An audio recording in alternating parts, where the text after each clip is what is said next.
그러니까 변이 느낌으로 딱딱딱 끊어서 갈 때 처음에 시작하는 점과 경유점 다 제외하고 최종 도착하는 점을 체크해 주시면 되거든요.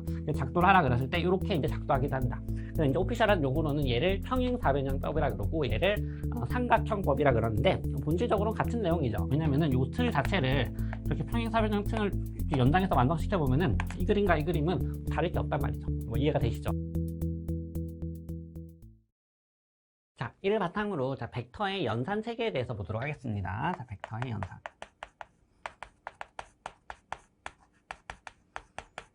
자, 벡터를 가지고 연산을 여러 가지를 정의를 했는데 다 이제 약속하고 정의한 겁니다. 자, 우리가 합이라는 연산을 보게 될 거고요. 자, 그 다음에 스칼라, 그 다음에 차, 그 다음에 벡터곱. 자, 이렇게 큰 틀에서 네 가지 연산 체계를 보게 될 겁니다. 자, 합, 그 다음에 스칼라곱, 차, 그리고 벡터곱.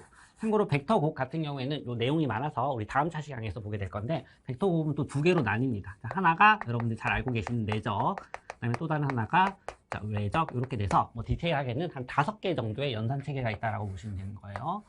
근데 잘 보시면은 곱이라는 표현이 두 번 나왔죠. 여기도 곱이 나왔고 여기도 곱이 나왔는데, 여기서 말하는 곱이라는 거는 벡터랑 스칼라랑 곱하는 거예요. 벡터랑 스칼라랑 곱하는 거고, 얘는 말 그대로 벡터랑 벡터, 그러니까 벡터끼리 곱하는, 얘는 벡터끼리 곱하는 거고, 얘는 벡터랑 스칼라랑 곱하는 겁니다. 근데 벡터끼리 곱하는 거는 다시 내적의 연산과 외적의 연산으로 나눠서 볼 거고, 그래서 이제 5개 연산을 보게 될 건데, 순차적으로 합을 먼저 보고 스칼라 곱을 정의를 하고, 요거 두 개를 바탕으로 해서 차라는 연산 체계를 정리했다 정도로 보시면 될 것 같아요. 자, 먼저 합에 대한 연산을 볼 건데, 합. 지금 우리가 그 작도에 좀 포커스를 맞출게요. 자, 그리고, 요 결과는 좀 기억을 하시고 먼저 이제 내용을 들으시는 게 좋을 것 같은데, 벡터를 연산하잖아요. 벡터를 연산하면은 그 결과로 생성되는 게 이지선다예요. 다시, 벡터를, 소스가 되는 벡터 두 개를 가지고, 죄송합니다. 자, 벡터 또는 스칼라를 가지고, 얘는 벡터 스칼라인 거니까, 이러한 연산을 수행하면은 연산의 결과로 나오는 건 이지선다예요. 하나는 벡터일 수도 있고, 또 다른 거는 스칼라일 수도 있는 겁니다. 그런데 실제로 계산을 해보면은, 벡터를 합하면은 벡터가 나오고요. 그 다음에 스칼라 곱을 해도 벡터가 나오고, 차를 해도 벡터가 나오고, 벡터 곱은 반반이에요. 내적을 하면은 스칼라가 나오고요. 그 결과 자체가. 그 다음에 벡터의 외적을 하면은 역시 똑같이 벡터가 나옵니다. 그래서 되게 신기하죠? 벡터 두 개를 소스로 해가지고 내적이라는 연산을 해버리면 스칼라로 바뀝니다. 바꿔 말하자면은 나머지 연산의 결과는 전부 다 뭐라고요? 나머지 연산의 결과는 전부 다 벡터다라는 걸 인지를 해두시고 제가 한번 들어보세요. 자, 만약에 소스가 되는 벡터 두 개를 제가 이렇게 한번 스케치 해볼게요. A 벡터가 이렇게 있고, B 벡터가 이렇게 있다라고 해봅시다. 지금부터 저랑 작도하는 연습 한번 해볼 건데요. 자, 만약에 A 벡터와 B 벡터를 더하면은 뭐가 나온다고요? 새로운 벡터가 나오는 거예요. 요 새로운 벡터가 나올 건데, 그 새로운 벡터를 제가 P 벡터라고 한번 해볼게요. 그래서 요 P 벡터를 작도해 보세요. 작도. 자, 요 두 가지 벡터를 가지고 P 벡터라는 거를 작도를 해볼 건데, 이거는 정의하고 약속한 거니까 받아들이시면 돼요. 첫 번째 방법은 두 가지 방법이 있는데 둘 다 익히셔야 돼요. 두 벡터에 시점 있지 않습니까? 시점을 일치시킬 거예요. 두 벡터의 시점을 일치시킬 겁니다. 그러면은 A 벡터가 이렇게 있고, 어차피 평행이동에서 평행이동에도 같은 벡터이기 때문에 B 벡터 이렇게 들어다 옮겼다라고 치면은 적당히 이렇게 스케치 해줄 수 있겠죠. 여기까지 괜찮죠? 자, 그래서 A 벡터 이렇게 표현하고, 자, B 벡터 표현한 상태에서 시점을 일치시킨 상태에서 평행사변형 틀을 그려볼게요. 이렇게.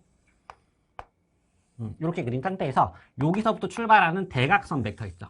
요 대각선 벡터를 요 P 벡터로 쓰기로 정의했어요. 이거 정의한 겁니다, 여러분. 다시 두 개의 벡터를 더하라 그러면은 시작점을 일치시킨 상태에서 평행사변형을 그리는 거예요. 평행사변형을 그려서 대각선으로 뻗어나가는 이 벡터를 뭐라고 쓰기로 했다고요? 합 벡터로 쓰기로 약속하고 정의한 겁니다. 받아들이시면 돼요. 어렵지 않죠? 자, 두 번째 방법 볼게요.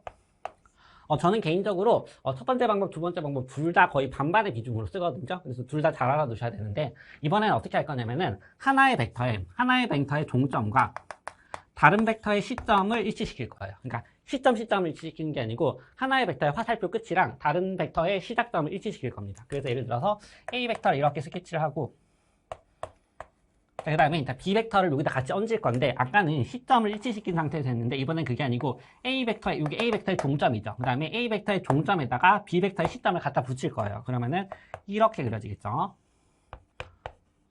이해가 되셨나요? A 벡터 더하기 B 벡터로 가는 겁니다. 그러면은 어떤 느낌으로 보시면 되는 거냐면은 여기가 A 벡터의 시작점이었고요. 여기가 B 벡터의 도착점, 종점인 건데 여기는 A 벡터의 종착점이면서 B 벡터의 시작점이란 말이죠. 그래서 마치 얘를 경류점이라고 생각을 하시고 얘에서부터 시작해서 얘를 경류해서 얘로 가는 거예요. 그래서 결과적으로 작도를 이렇게 해주시면 되는 겁니다. 이해가 되시나요? 그러니까 변이 느낌으로 딱딱딱 끊어서 갈 때 처음에 시작하는 점과 경류점 다 제외하고 최종 도착하는 점을 체크해 주시면 되거든요. 작도를 하라 그랬을 때 이렇게 이제 작도하기도 한다. 그래서 이제 오피셜한 용어로는 얘를 평행사변형법이라 그러고 얘를 삼각형법이라 그러는데 본질적으로는 같은 내용이죠. 왜냐면은 요 틀 자체를 이렇게 평행사변형 틀을 연장해서 완성시켜 보면은 이 그림과 이 그림은 다를 게 없단 말이죠. 뭐 이해가 되시죠? 자, 이번에는 스칼라 곱 연산에 대해서 볼게요. 스칼라 곱.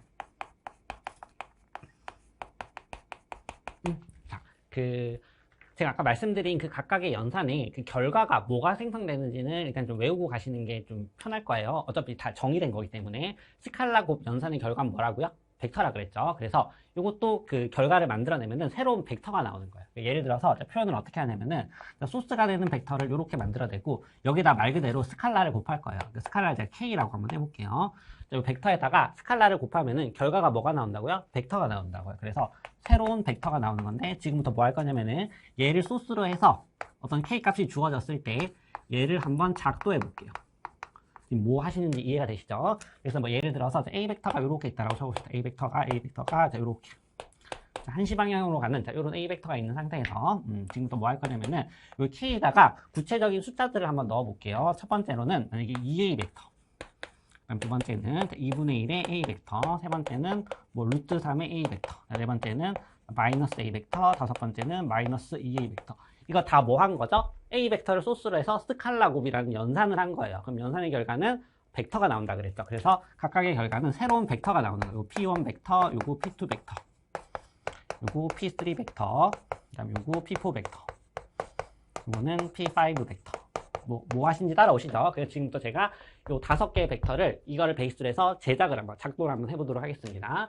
자, 2A 벡터라는 거는 굉장히 합리적으로 정의가 됐는데 A 벡터 2배 늘리는 거예요. 자, 그런데 여기에 양수가 곱해져 있잖아요. 양수가 곱해져 있는 게 지금 여기 3개인데 양수가 곱해져 있으면은 같은 방향이에요. 그러니까 같은 방향으로 2배 늘리고 얘는 2분의 1배 축소하고 얘는 루트 3배 늘리라는 거거든요. 그래서 P1 벡터라는 거는 2배 늘리라는 거니까 이렇게 그려지겠죠. 이게 지금 P1 벡터 되는 거고요. 그다음 P2 벡터는 2분의 1배로 이제 줄여야 되는 거니까 이렇게 되겠죠. 그리고 P2 벡터. 그 다음에 P3 벡터 같은 거는 루트 3배인 거니까 뭐 대략적으로 막 요 정도로 표현해 줄 수 있겠죠. 그러니까 이해되시죠? 그래서 여기 스칼라인데 요 스칼라 값이 양수면은 K가 양수면은 같은 방향으로 늘리고 줄여준다 라는 식으로 작도를 해주시면 되고 우리 지금 작도하는 거예요. 자, 그 다음에 이번엔 여기가 음수일 때 볼 건데 일단 먼저 마이너스 A 벡터라는 걸 먼저 정의를 해야 되는 건데 마이너스 A 벡터는 어떻게 정의가 되냐? 자, 만약에 A 벡터가 이렇게 한시 방향으로 이렇게 뻗어나가는 이런 방향성을 가지는 벡터라고 한번 해볼게요. 자, 이때 마이너스 A 벡터라는 거는 얘는 워낙에 특별해서 이름까지 정해줬는데 얘는 A 벡터의 역벡터라고 이름을 붙여줬어요. A 벡터의 역벡터이고 역벡터라는 거는 정확하게 A 벡터와 크기는 맞고 방향이 다르다 수준이 아니고요. 방향이 정반대여야 돼요. 그래서 얘와 크기는 같은데 마치 얘가 한시면은 7시 방향으로 뻗어나가는 그런 벡터 만들어줄 수 있겠죠. 이런 벡터. 얘를 우리는 마이너스 A 벡터라고 쓰기로 했습니다. 얘도 하나의 벡터인 거고 얘는 이제 7시 방향으로 가겠죠. 그럼 크기는 당연히 같고 그러니까 다시 마이너스 A 벡터라는 거는 소스가 되는 A 벡터와 크기는 같고 그러니까 시점의 크기는 같고 반대로 돌리라는 겁니다. 그래서 7시 방향으로 뻗어나가는 벡터다. 두 개의 벡터는 같은 방향이 아니라고 제가 말씀드렸죠. 두 개의 벡터는 같은 방향이 아니고 그리고 참고로 얘들은 평행하다라고는 합니다. 다시 이쪽에서 봤을 때 여기 나와 있는 마이너스 A 벡터라는 거는 방향이 정반대이고 크기가 같은 거니까 반대로 이렇게 스케치해 주면 되겠죠. 여기까지 괜찮죠? 그래서 요게 이제 P4 벡터다. 그 다음에 이제 P5 벡터는 합리적으로 정의가 되겠죠. 그래서 얘는 뭐 읽어줄 때 반대 방향으로 2배만큼 늘리라는 거거든요. 그래서 반대 방향으로 2배만큼 늘리는 거니까 요 정도. 요게 이제 P5 벡터다 정도로 정의를 해주시면 될 것 같습니다. 그래서 K가 양수면은 여기가 지금 K가 양수인 거거든요.